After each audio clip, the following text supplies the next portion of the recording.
Hi everyone, and welcome back to the channel and back to another urban calisthenics workout, as we'll be doing 6 exercises for 30 seconds of work, 10 seconds of rest for a total of 5 rounds. That's almost 20 minutes in total. Now the beauty of this workout is you do not need any equipment whatsoever, just a small space to work in and you are good to go. If you are unsure as to the format of the routine, please check out the description below, for which I'll also leave a link for a warm-up that I feel is suitable for this routine. As always, practice those instructionals before getting stuck in.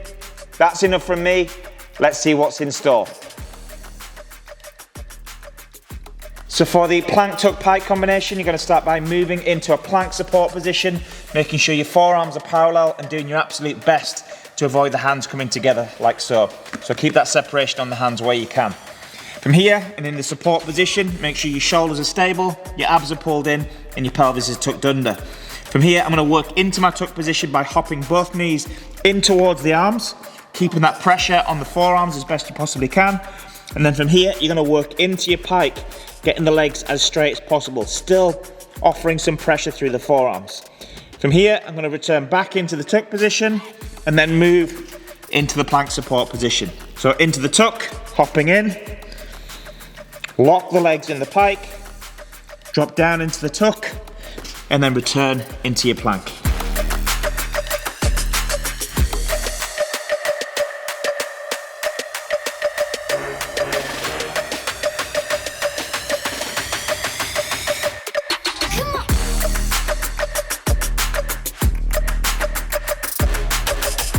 So for the quad press, you're going to start by forming a square between your hands and your feet, and you're going to make sure that the gap between the knees and the hands is that of around about the width of your hand. From this position, you're going to have your knees off the floor, your head, shoulders and hips remain on the same path. As you initiate the press, you're going to keep your head forwards, the elbows will be sent out to the side ever so slightly, and most importantly, you are closing the gap between the backside and the heels. And notice how the head, shoulders and the hips remain on the same path here. From here, you're going to push out strong, keeping your head forwards, you lock your arms out, and obviously that gap between the backside and the heels increases. We do it again, bringing the head forwards, closing the gap up, and then pushing out strong.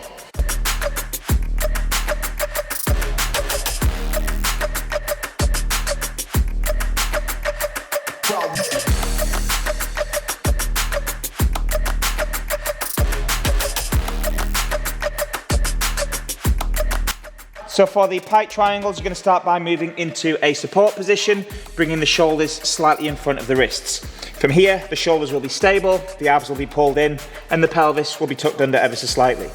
Now from here, the intention is to move into a straddle pike position, and when we reach that position, we're going to have the legs as straight as possible.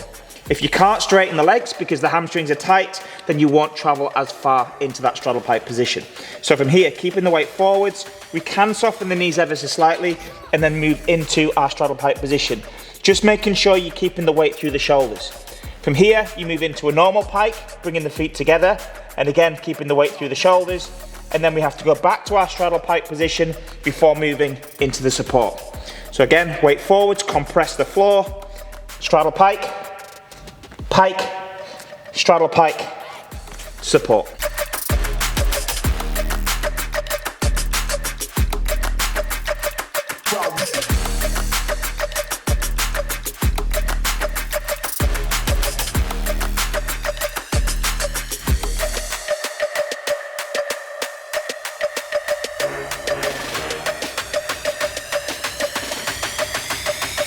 So for the base switch, you're going to start by forming a square between your hands and your feet, making sure that your shoulders are packed down, your shoulders stack your hands, and your knees also stacking your feet. From here, the intention is to rotate the body to move into a quad position. And we're going to do that by releasing one hand on one side and releasing one foot on the opposite side.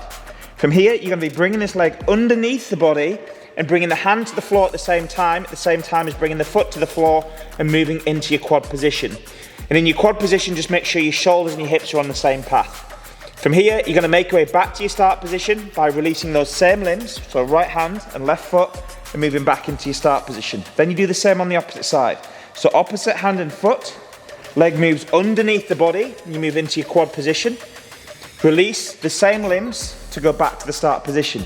And also think about when you place the hand in the foot in the quad position, they both come into contact at pretty much the same time. So watch, same time connection here, same time here, same time connection here, same time here.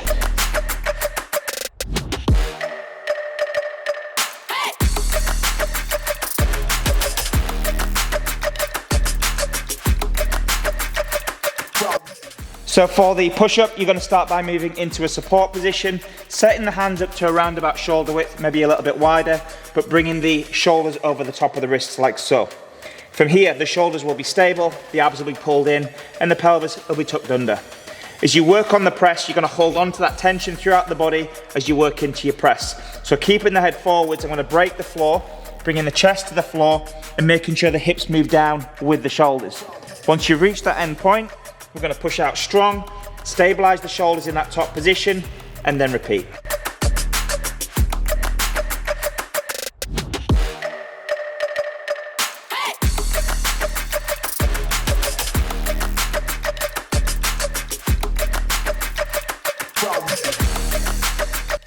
If this is too challenging, what we can do is simply take it to the knees with the intention of letting the hips come down with the shoulders once again.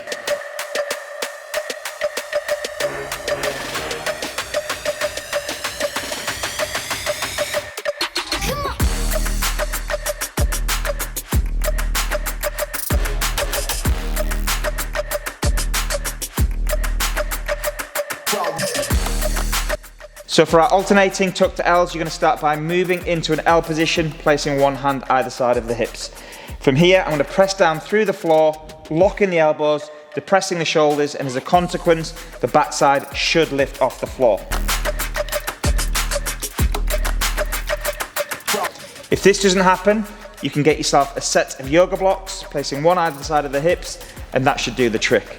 So once you're in that elevated position with the backside, what you're going to do is start moving the feet in and out of the body. And we're simply going to move one in, move a second one in, move one out, move a second one out. And then repeat the process starting on the other side. As you'll see, as I move the legs in and out, the backside does not come into contact with the floor. So you're really having to work the shoulders, the back muscles, and the arms to keep the backside from touching the floor.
Thanks so much for taking part in this urban calisthenics workout.